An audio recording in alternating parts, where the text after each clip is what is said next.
España, suroeste europeo, año 1931. España es una nación predominantemente agraria, aunque cuenta con importantes focos industriales en Vascongadas, Barcelona y Madrid.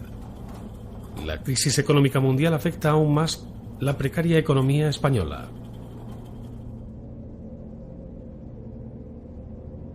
España es un país atrasado y pobre, con altas tasas de analfabetismo e importantes abismos sociales.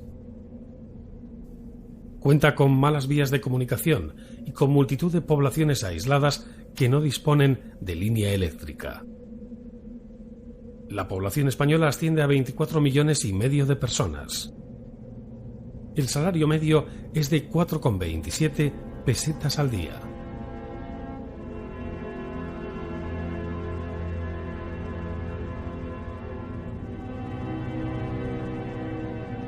El campo se hunde y las ciudades industriales reciben a más gente de la que pueden acoger. Es el fracaso de un modelo de sociedad.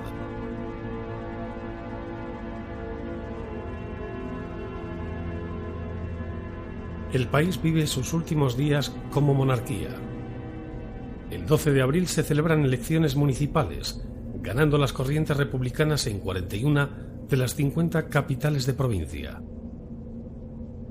El triunfo republicano significa el fin de la monarquía constitucional. El 14 de abril, miles de españoles se echan a las calles pidiendo la república. La bandera tricolor ondea en toda España en un acto espontáneo, en ayuntamientos, en balcones, por las calles. Tiene una característica diferenciadora: la franja morada debajo de la roja y amarilla. La nueva bandera sustituye a la monárquica roja y gualda. Esa misma noche se aprueba la amnistía de presos políticos. Miles de republicanos exiliados regresan en tren desde París. Los madrileños los reciben gozosos en la Estación del Norte. Con el Palacio Real cercado, los ánimos encendidos y la muchedumbre en las calles, el rey decide abandonar el país. La noche del 14 de abril, el rey Alfonso XIII marcha de incógnito a Cartagena y llega a Marsella a bordo de un crucero. Al día siguiente, su familia viaja en tren hasta París. El 16 de abril, renuncia al trono. La Segunda República Española acaba de nacer.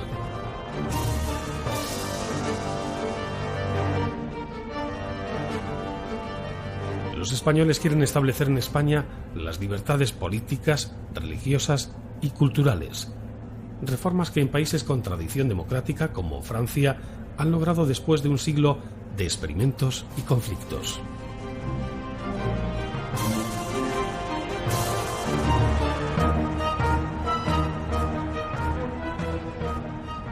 El nuevo gobierno inicia su andadura en una época de lo menos propicia. La depresión mundial trastorna la aislada economía del país, eminentemente agraria, y la agitación de las clases obreras convierten a España en campo abonado y propicio para la propaganda subversiva.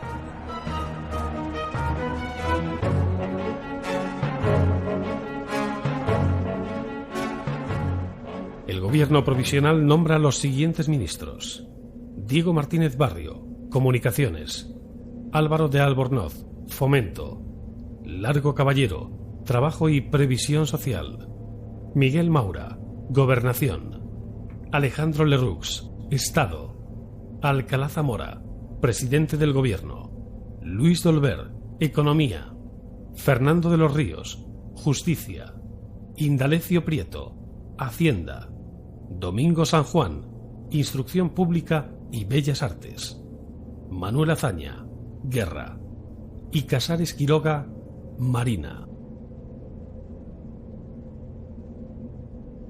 Se abre la esperanza de una renovación auténtica de la vida política que supere el inmovilismo de la etapa anterior. El gobierno provisional convoca elecciones a Cortes para el mes de junio.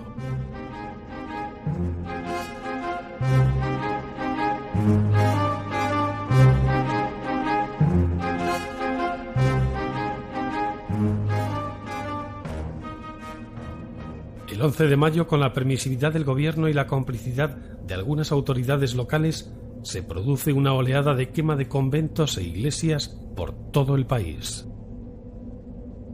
Los católicos, mayoría todavía en España, reaccionan agrupándose en las filas de la oposición de derechas. En Navarra estos sucesos sirven para reactivar el renacimiento de los requetés, todavía con carácter preventivo y con fines de custodia de templos y conventos.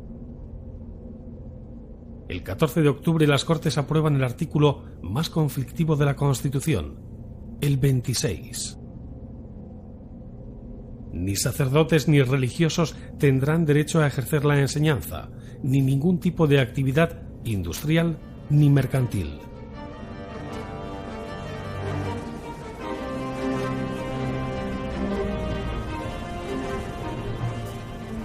La reforma en el ejército, la llamada Ley Azaña, es interpretada por los militares como un agravio personal. En los primeros meses de República se producen numerosas huelgas, violencia callejera, incendio de iglesias y otros desórdenes. Los estratos más conservadores de la sociedad se encuentran acorralados y escandalizados. Los españoles comienzan a confundir república con anarquía. La deriva revolucionaria crece y la represión ejercida por el gobierno engendra odios entre las clases sociales. En España, los meses de marzo, abril y mayo de 1932 son trágicos. Bombas, atracos, muertos, agresiones, motines, tiroteos, peleas, asaltos a cortijos y cuarteles de la Guardia Civil. Las revueltas anarcosindicalistas son frecuentes. En ese momento existen numerosas variantes de anarquismo en España: el anarquismo del campesinado en la zona rural de Andalucía, el anarcosindicalismo urbano en Cataluña, particularmente en su capital Barcelona, y lo que es a veces llamado anarquismo puro en otras ciudades tales como Zaragoza. El movimiento gana velocidad con el alzamiento del anarcosindicalismo y la creación del gran sindicato libertario, la CNT. Las huelgas generales llegan a hacerse comunes y una gran porción de la clase obrera española adopta las ideas anarquistas. La FAI es creada como una asociación puramente anarquista, con la intención de mantener la CNT centrada en los principios del anarquismo. El 10 de agosto de 1932, los militares dan el primer aviso al régimen republicano. El general Sanjurjo se subleva en Sevilla. Intenta, junto a un grupo de militares y civiles, alzarse contra la situación generalizada de anarquía. Sanjurjo afirma no sublevarse contra la República, sino contra unas cortes ilegítimas. Pero encuentra escasas colaboraciones en el ejército, en los políticos conservadores y en el país. Los estamentos que nutren la derecha consideran que pueden ganar las siguientes elecciones. En la capital se reduce con facilidad el intento fallido de la ocupación, frustrando la movilización de un escuadrón de caballería de Alcalá de Henares. 10 muertos, casi todos entre los sublevados, es el balance final de la intentona. El golpe se desactiva inmediatamente. Militares fieles a la República pasan a controlar la situación con extrema rapidez. El general Sanjurjo es detenido en Huelva. Condenado a muerte, el gobierno decide conmutar la pena por cadena perpetua. Es enviado a la cárcel junto a presos comunes y, anulada la sentencia, es posteriormente desterrado a Portugal. Franco no secunda el golpe del general Sanjurjo y el gobierno renueva su confianza en el general Gallego.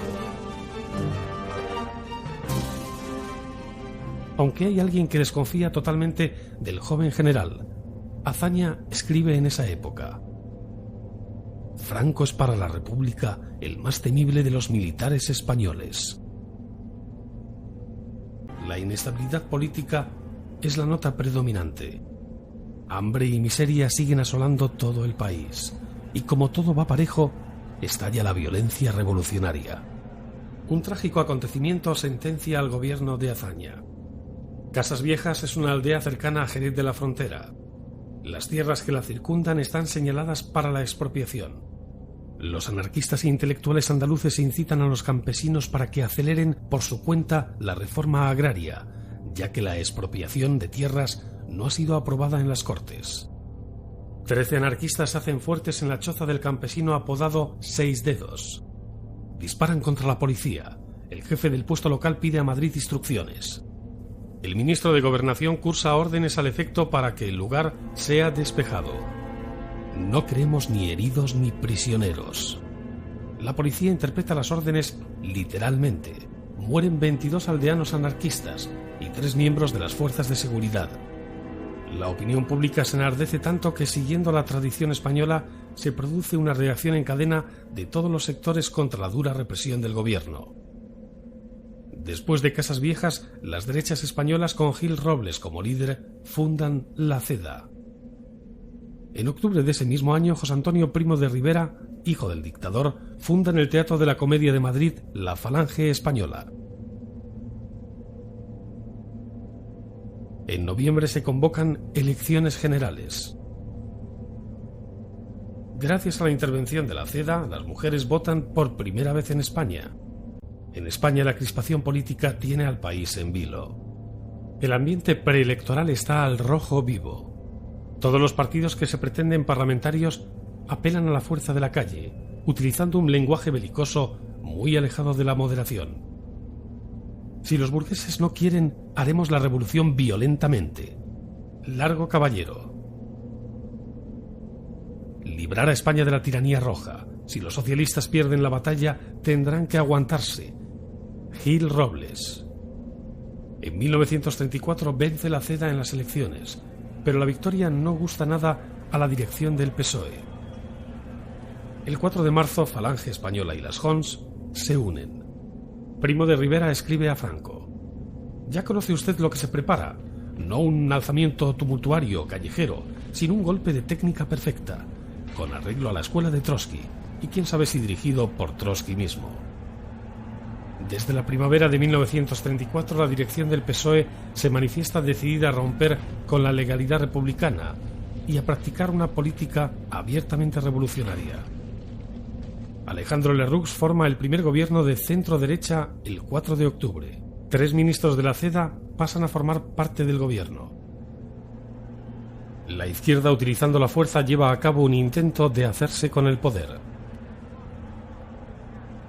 Se anuncia una huelga general revolucionaria. Es la señal para la sublevación. Los socialistas y la Generalitat de Cataluña se lanzan a la lucha armada con la complicidad de toda la izquierda española.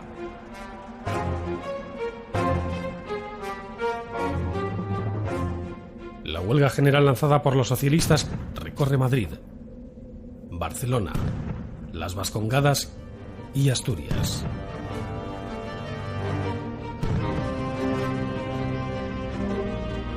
En Barcelona, Companys, presidente de la Generalitat, se rebela contra el gobierno central y proclama el Estado catalán.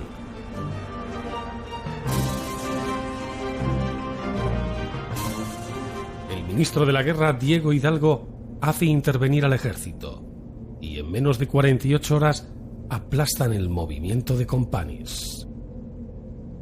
En Asturias, miles de mineros establecen un soviet, asaltan y arrasan cuarteles de la Guardia Civil, toman la cuenca minera, ocupan las fábricas de armas y se apoderan de Oviedo. La revuelta asturiana desborda al gobierno de Gil Robles, que declara el estado de guerra para sofocar aquella expresión desenfrenada de violencia y utopías sociales, como comunas obreras y repúblicas libertarias. Se encuentran auténticos arsenales de armas repartidos por toda Asturias. 9 días duran los enfrentamientos hasta que el ejército entra en Oviedo y localidades cercanas.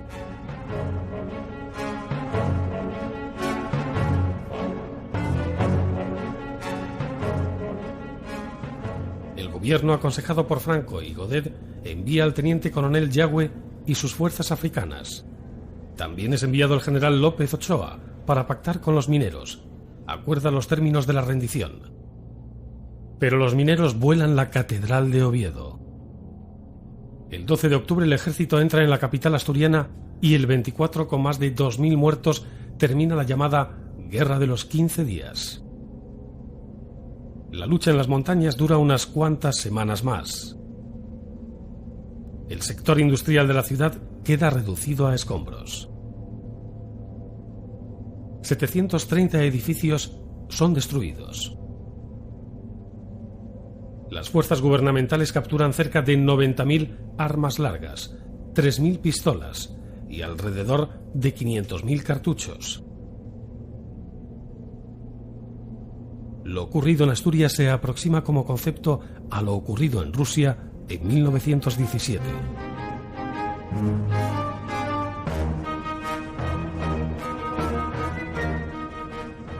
Yagüe y sus legionarios reducen los últimos focos revolucionarios.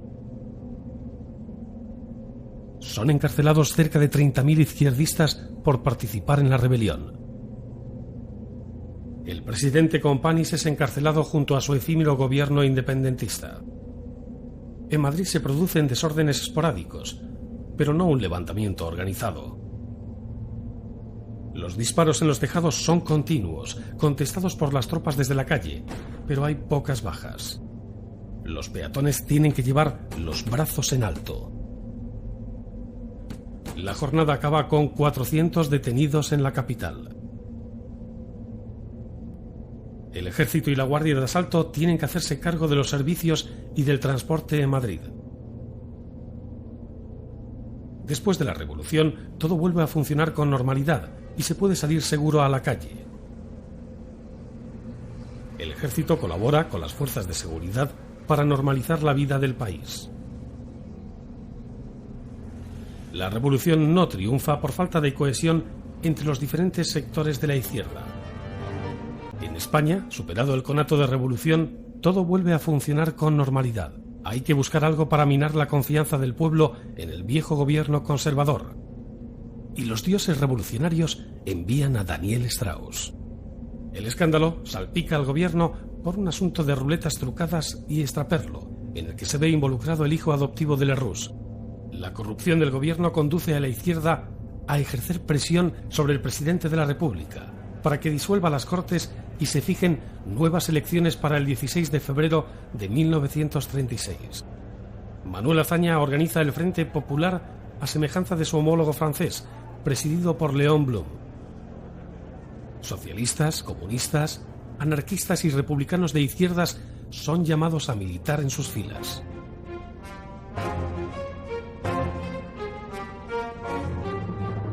La izquierda ha aprendido la lección de la revolución de 1934 y se unen en un solo bloque para presentarse a las elecciones.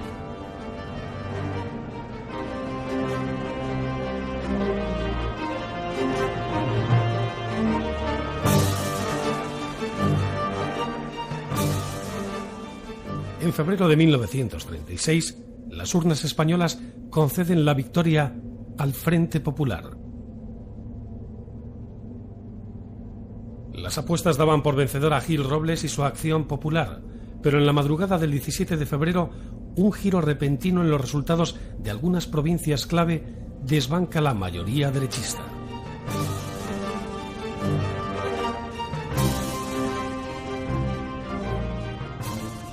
Los extremistas de izquierda recurren a la violencia en las urnas para evitar el triunfo de las derechas.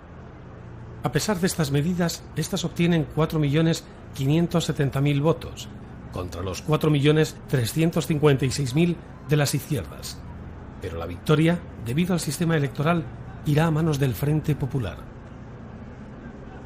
Cuando las masas izquierdistas se enteran al despertar en la mañana del 17 de febrero, no esperan a que se hagan públicos los resultados oficiales, que no aparecerían hasta el día 20, e inician una serie de manifestaciones contra los derechistas y sus propiedades.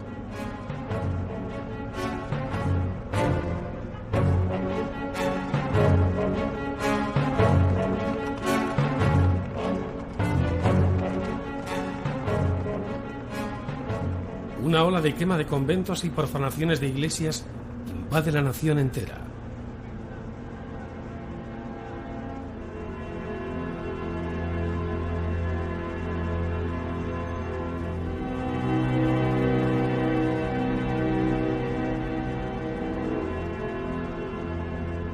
se desata una intensa campaña contra las Fuerzas Armadas. Las calles están tomadas por masas enfervorizadas, donde se producen auténticas batallas campales entre partidarios de uno y otro bando. Se alza un gran clamor de las victoriosas izquierdas para liberar a los prisioneros políticos y se redacta con urgencia un decreto de amnistía. Arden más iglesias y conventos, se destruyen centros de derechas y redacciones de periódicos. La represión del gobierno, los editoriales de prensa, la ceniza de los conventos configuran un clima de funestos presagios.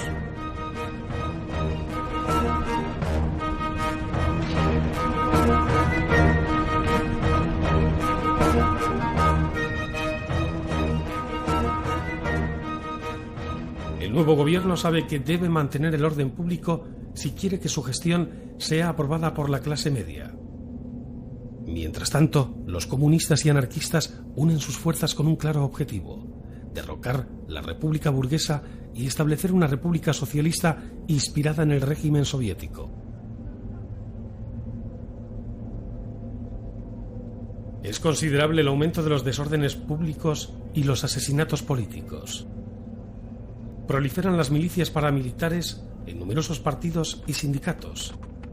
Las juventudes socialistas se unifican con las comunistas. Primo de Rivera es encarcelado por posesión de armas y trasladado de la cárcel Modelo de Madrid a la de Alicante. La Falange es declarada ilegal, pero comienza a recibir importantes ayudas económicas de industriales y empresarios. Además, reúne a una gran cantidad de conservadores descontentos.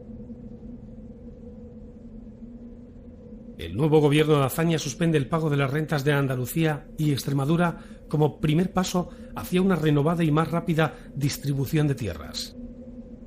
Los campesinos, ansiosos de recoger sin más tardanza los frutos de la victoria, se apoderan de las fincas de los grandes terratenientes antes de que el nuevo gobierno tenga tiempo de preparar legalmente la expropiación. El capital comienza a emigrar del país. La peseta se tambalea como resultado de la sangría.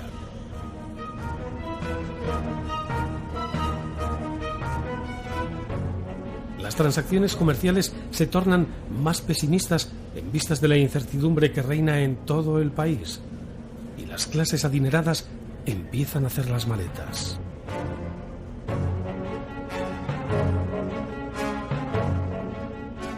Todos los militares africanistas se sienten agraviados por la política del gobierno. Azaña traslada fuera de Madrid a los generales cuyos nombres suenan con más persistencia en relación con conspiraciones militares. El general Sanjurjo, desde su exilio forzado en Lisboa, se autoproclama como líder de la conspiración. Emilio Mola es suspendido de su puesto en Marruecos al frente de la Legión y de los regulares, y es enviado como máximo responsable militar a Pamplona. El general Godet es enviado a las Baleares y el general Franco a las Canarias, el limbo para los generales considerados como amenazas en potencia. Azaña, en su obstinación de alejar a Franco lo más posible, comete la ingenuidad de enviarlo allí. El gobierno del Frente Popular está posicionando sin saberlo a las cabezas del levantamiento en sitios estratégicos. Comienza la conspiración golpista, un movimiento nacional que, según sus autores, debe evitar la ruina y la desmembración de la patria. A dicho movimiento se unen monárquicos, militares conservadores, carlistas y falangistas. Muchos militares que se habían mantenido al margen de todas las confabulaciones empiezan a pensar que la intervención del ejército va a ser necesaria para restablecer el imperio de la ley y la concordia. 2 oficiales mueren en las calles de Madrid. El ejército se siente perseguido por el pueblo. En carta fechada el 4 de mayo de 1936 y desde la cárcel Modelo de Madrid, José Antonio Primo de Rivera manda la movilización de todos sus hombres y la captación de voluntades. Antes de emprender su viaje a las Canarias, Franco habla con el presidente Alcalá Zamora, que le dice: «Váyase tranquilo, que en España no triunfará la doctrina soviética». A lo que Franco responde: «De lo que sí estoy seguro es de que donde yo esté no habrá comunismo». Franco embarca junto a su familia en Cádiz en el buque Dómine. La última imagen peninsular que se lleva en sus ojos es la de los templos gaditanos arder ante la pasividad de las fuerzas de seguridad del Estado, que siguen las pautas de hazaña. Ni todos los conventos de España valen la vida de un republicano. Desde el momento de la victoria electoral del Frente Popular, los militares comenzaron a planear una sublevación militar. Saben muy bien que el ejército no está preparado para apoderarse del poder, pero están absolutamente convencidos de que España será comunista en cuestión de pocos meses. Los generales Franco y Mola están presentes en las reuniones de marzo en Madrid, pero Franco no quiere comprometerse, mientras que Mola se convierte rápidamente en la cabeza activa de la conspiración.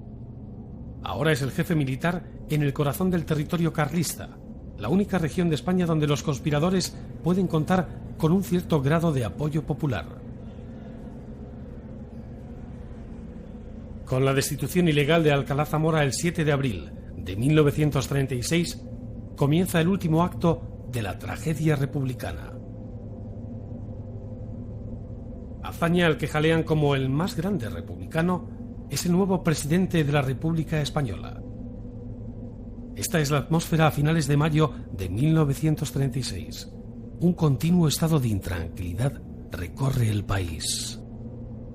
Los meses de junio y julio son testigos de acontecimientos verdaderamente revolucionarios tanto en las ciudades como en los campos. El 1 de junio van a la huelga en Madrid unos 40.000 obreros del ramo de la construcción, así como 30.000 electricistas y reparadores de ascensores. Miles de familias campesinas vagan por las carreteras. Madrid se ha convertido en un campo de tiro donde las milicias socialistas y falangistas abren fuego a la menor provocación.